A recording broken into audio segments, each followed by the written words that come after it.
Okay, so hi everyone. Hope you've enjoyed all of the sessions. We now come into our final session, our sixth session, which is about how to prepare a set with regard to advising a pupil, how they might regard preparing a set so that it might be assessed as part of an accreditation, perhaps a GCSE or something like that. So we're going to make this kind of session conversational style. So you've got all three of us. So we're just going to intermix between each other and I'll ask some questions to Tim and Zippy as well. So we've got a couple of considerations. In terms of preparing a set, we've got considerations that we'd all come up naturally in terms of the considerations we bring and we give to preparing those sets, but also some key definitions that we discussed in the development of this programme, which are within, say, music GCSE curriculum and things like that. And they are structure, pitch, tempo, texture, silence, and dynamics. There's also another which is timbre. In terms of DJing, I'm not sure how we can kind of involve timbre within it, so we'll perhaps put that out to you, that if anyone can answer that one, then please send it forward. But of course, timbre being the quality of a particular note or a tone within an instrument. I think we'll leave that one out. So we'll cover those definitions as the second part of our set. But both Zippy, Mike, and Tim have spent a long time DJing and preparing sets, as have I, and we all have our different approaches to perhaps playing music. One thing I can really back up is knowing your audience, and say when you're playing, if I was playing a set at Walkabout, then you're generally going to get 18 to 30 year olds, and it's very much recent chart that would be played. If you're in Junglers, you might get all different work do's, and so there might be some older music, 70s, 80s, 90s. We then got perhaps like a youth crowd, such as in our youth work networks, grime, hip hop, and music like that, and rap, a whole host of different genres. So yeah, I know Mike's got a couple of kind of interesting points regarding sets and some of the records he used to buy. So yeah, I mean, fire away both. How did you prepare a set back in the day? Well, I was a prolific record buyer, so whenever I had any spare money, I would go to the record shop and I would buy, maybe 8 to 10 records a week, sometimes maybe every 2 weeks or whatever. And then me and my brother, obviously I've got thousands of records, so then what I would do, I'd buy a new record, which would then be my new favourite record. So what I would do is I would play that record with every single record that I owned. Okay. And I would find a specifically perfect mix for that said record. Right. So perfect mixes, it's all about the structure of the mix as well. So, does the intro match? Does the breakdown match? Does the drop match? The whole thing has to match, right? And it's often, what I would do is I would play one vocal record, then one mixing record without vocals. Then I'd play one vocal record, one mixing record, one vocal record, one mixing record. And then what I would do is I would maybe get 2 or 3 tunes into my practice set. Okay. And I'd be like, oh, this mix doesn't work. So I'd stop, and then I'd find the perfect mix for that song, and then I'd start again. Righto, okay. And then I would just keep doing that and keep doing that. And loads of times you just fluke it, and you're like, yeah, that bangs. Yes, that's amazing. Yes, that's amazing. And then you'd be like, you'd hit a stumbling block, and you'd be like, oh, that doesn't quite go. I'm pretty sure there's another tune in my selection that is going to be perfect for this. So I would just spend, however long finding it.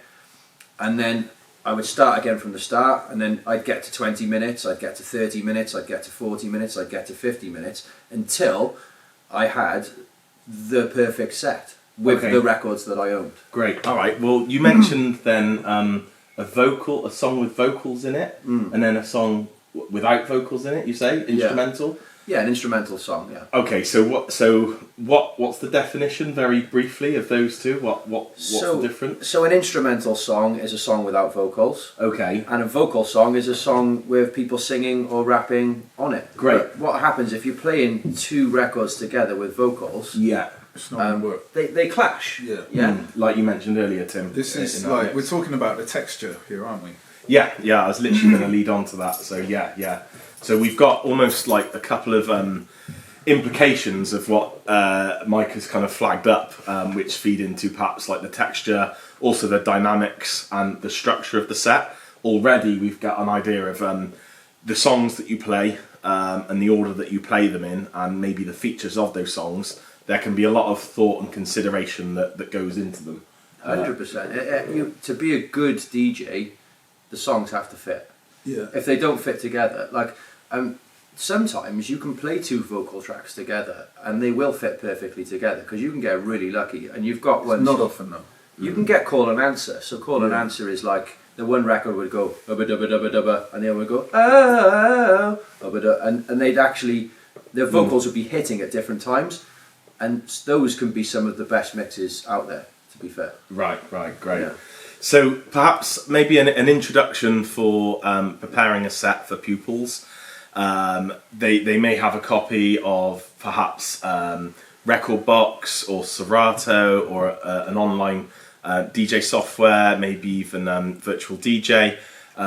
You may be able to purchase a DJ controller within the school, and perhaps they'll want to get hold of some records so they could download some at home, or it could be done within the school budget. Perhaps they could download 6 songs that are 5 minutes each. It would make 30 minutes, and then the pupil could prepare a 6-song set for an examination or something like that.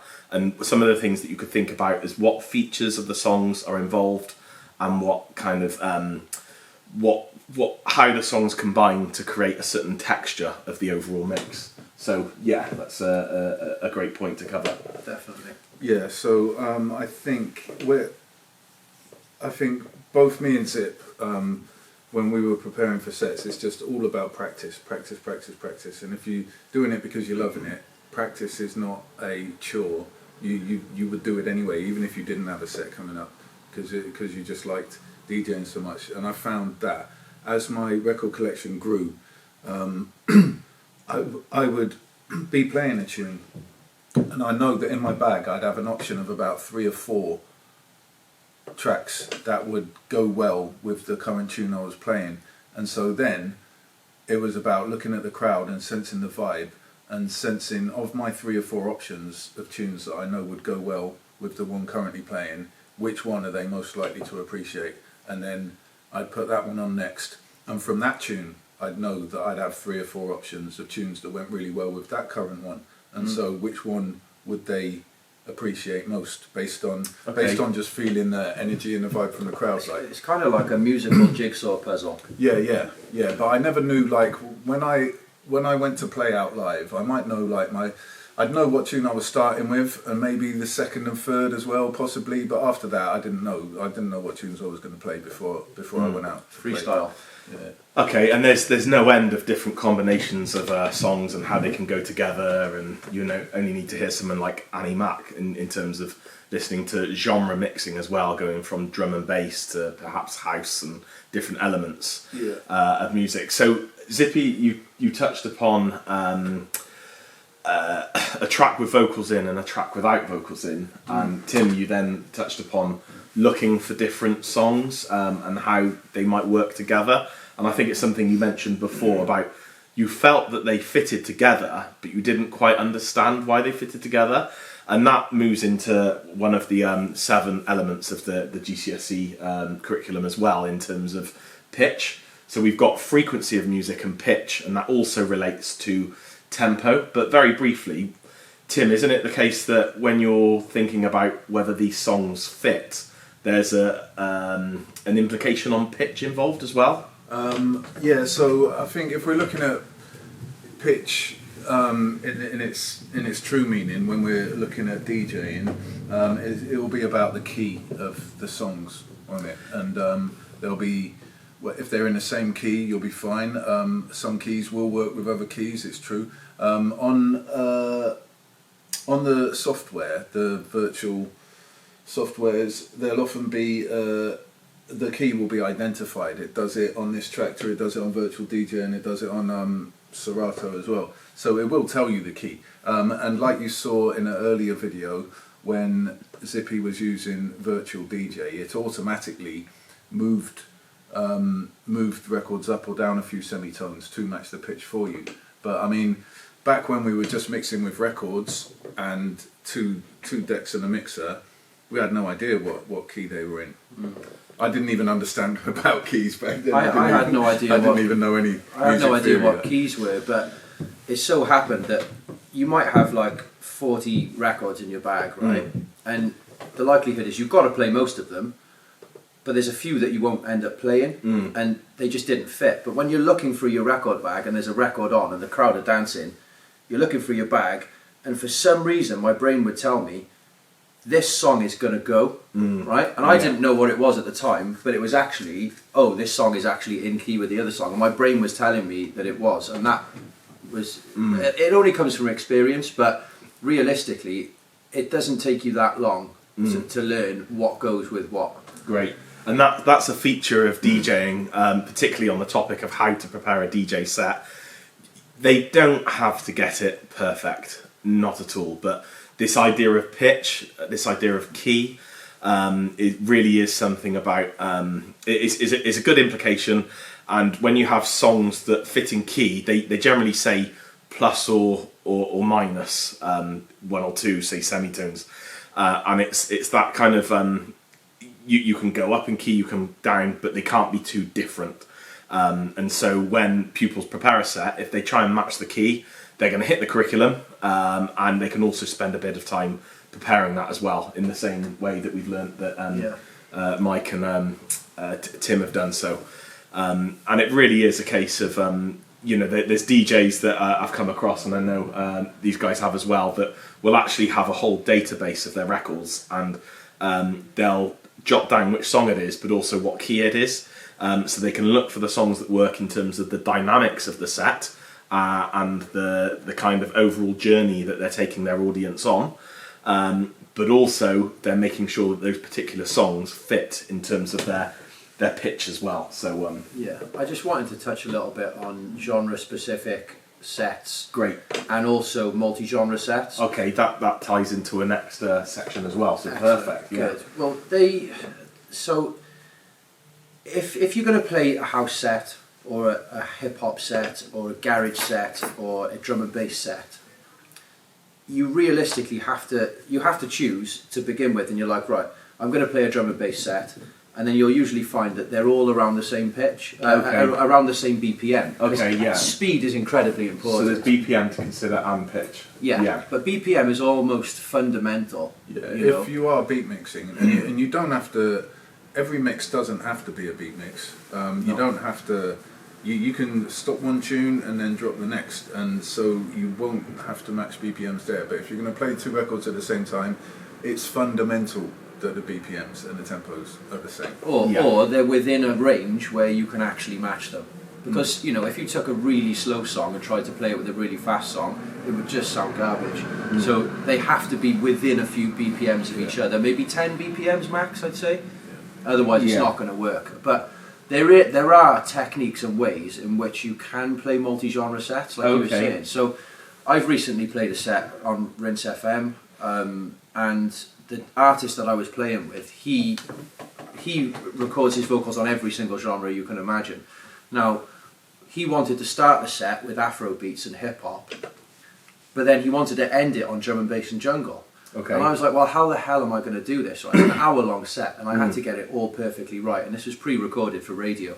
So what we did was we started off slow, and you get the crowd into the groove, and then what you do is you gradually increase in pitch. So I'd start off at 90 BPM, and then after a while I'd go into 95, then I'd go into 100, then I'd go into 110, and you'll generally find that when you get into Afro beats, it's 110, hip-hop's 95, and then at that point I'd be at 110, and I'd be like, how am I going to get from 110 to 120 or 125? Yeah. So what I do is I just do a cheeky spin back. I just go whoosh, like that, and then I just drop the next track and completely switch the genre. So then I've gone into house, I've gone into garage, and then I'd be like, how am I going to get from house into grime? So house is 120, grime is 140. So I would literally just go whoosh, spin back, the MC drops a bit of a line, and then bang, grime. And then how do I get from grime to drum and bass? Again, you have to do some little DJ skills. Again, Brilliant. you know, a little spin back, or you can stop the deck and it'll go,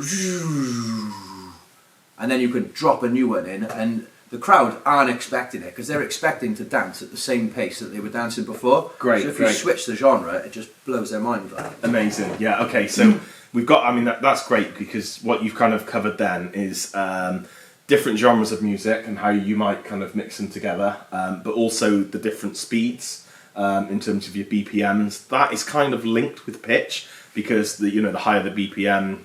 It can be the higher the pitch when you're increasing the speed of a song, for example, unless you have something like pitch control.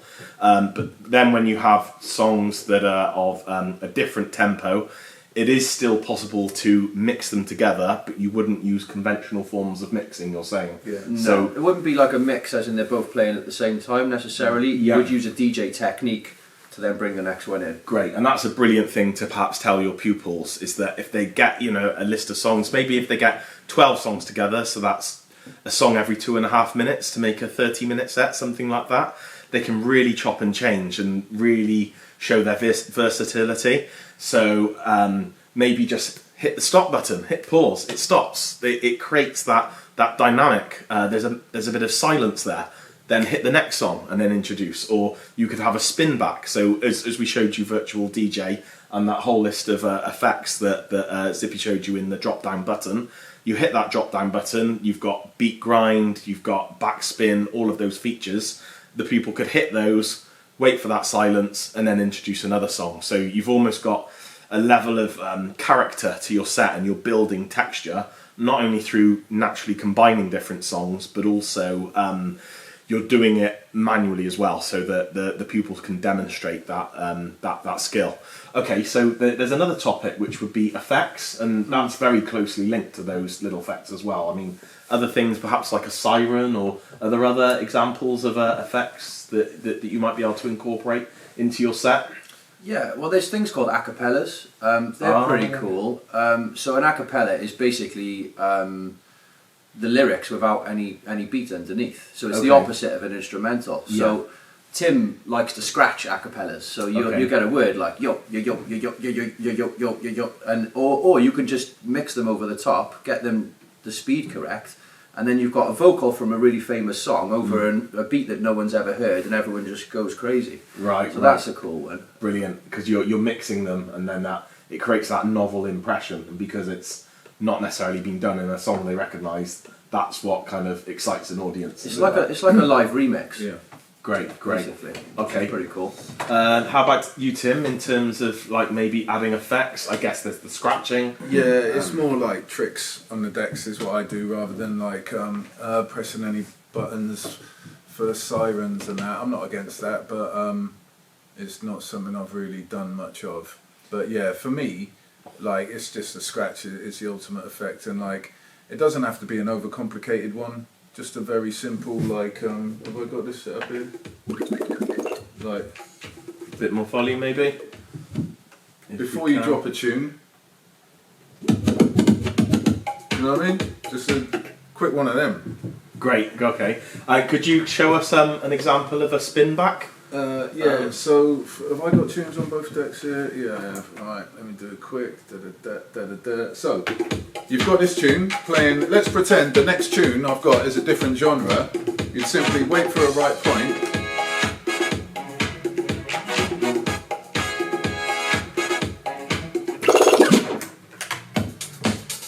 And that's it. So you've literally Out of spun the one record into back the other. and gone into the other. Okay. They happen to be the same genre because I haven't set this up in advance, but you could do that. Maybe a bit of a pause in between, so like you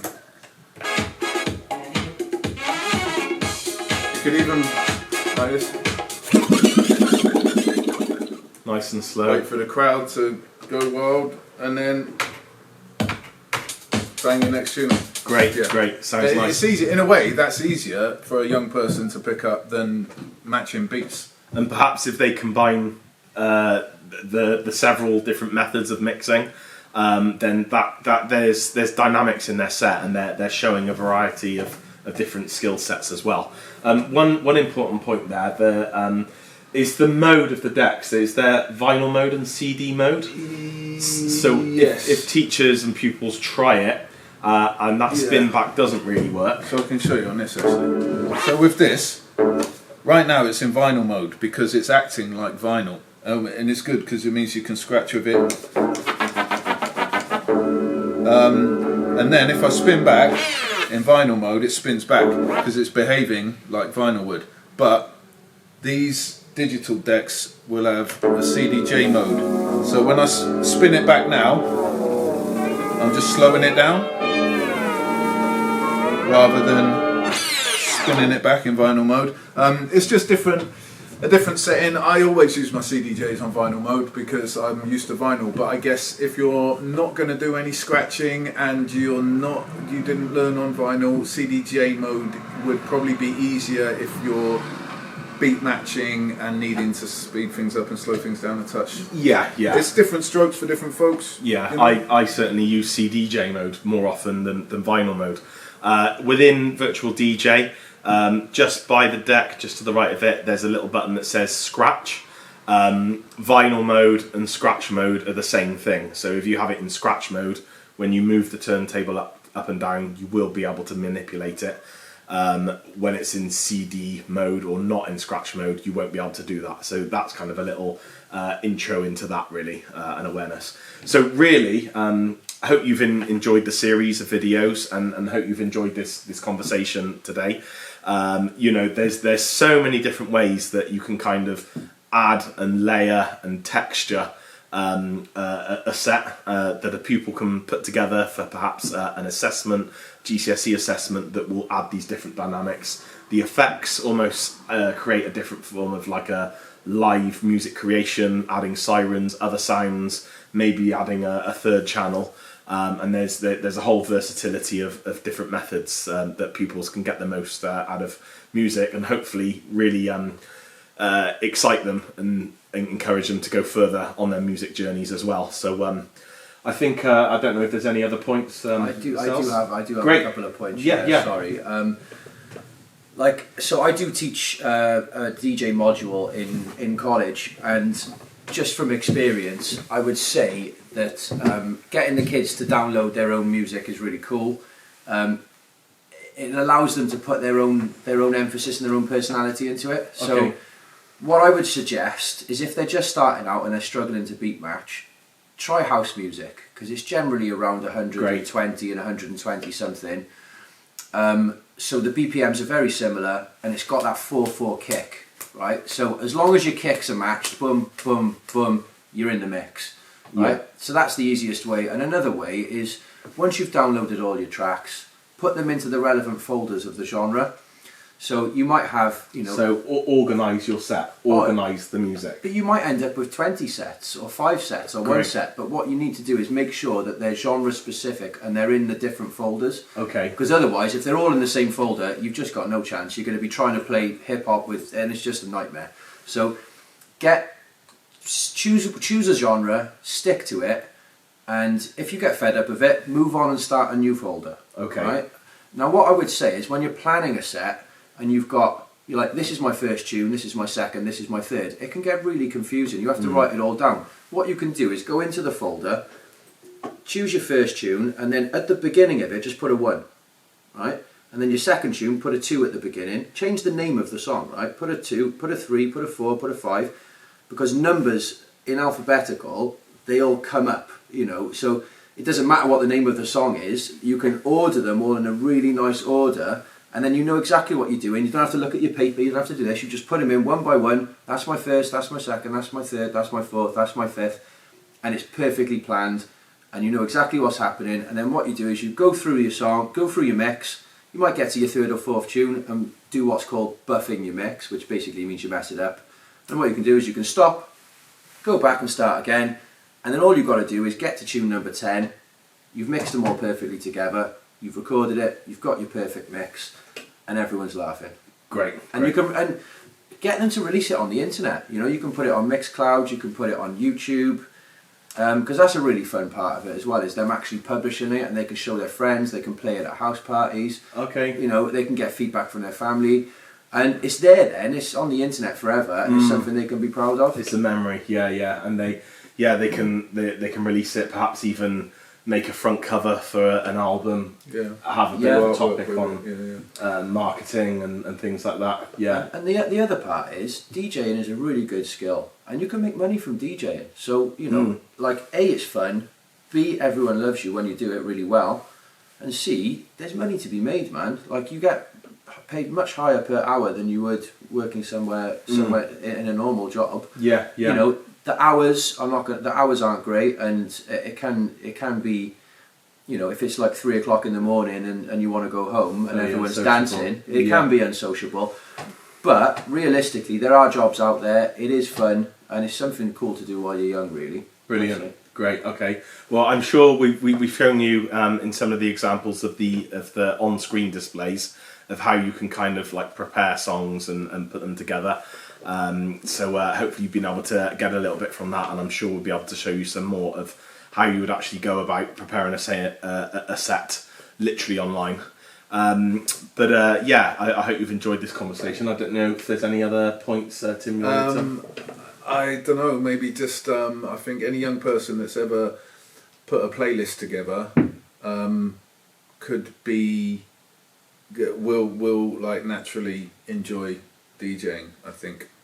So if they enjoy music, they enjoy, I don't know, putting a set together on Spotify, then maybe this is the next step. And it is. It's all about the order of the music, and just playing songs can be good. So taking that a little bit step further. Yeah, just a more sophisticated way to do it, isn't it? Great. Yeah. And as you can see, hopefully you've been put at ease with the simplicity of DJing in terms of it literally is playing one song and playing another straight after it, but it can actually get quite complicated as well. So there's something for everyone, and that's what we want you to be reassured about, is that don't be daunted at all. Have a go, get hold of the equipment. It can be as simple as just downloading a program and having a bash, and you can let that musical journey progress as you do.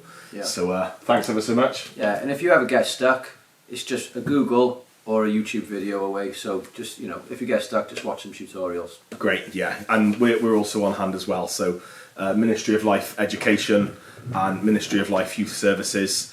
Get in contact, look us up, and we may be available to kind of spend some time with yourselves to help get things set up as well. So thanks very much, and hope you've enjoyed.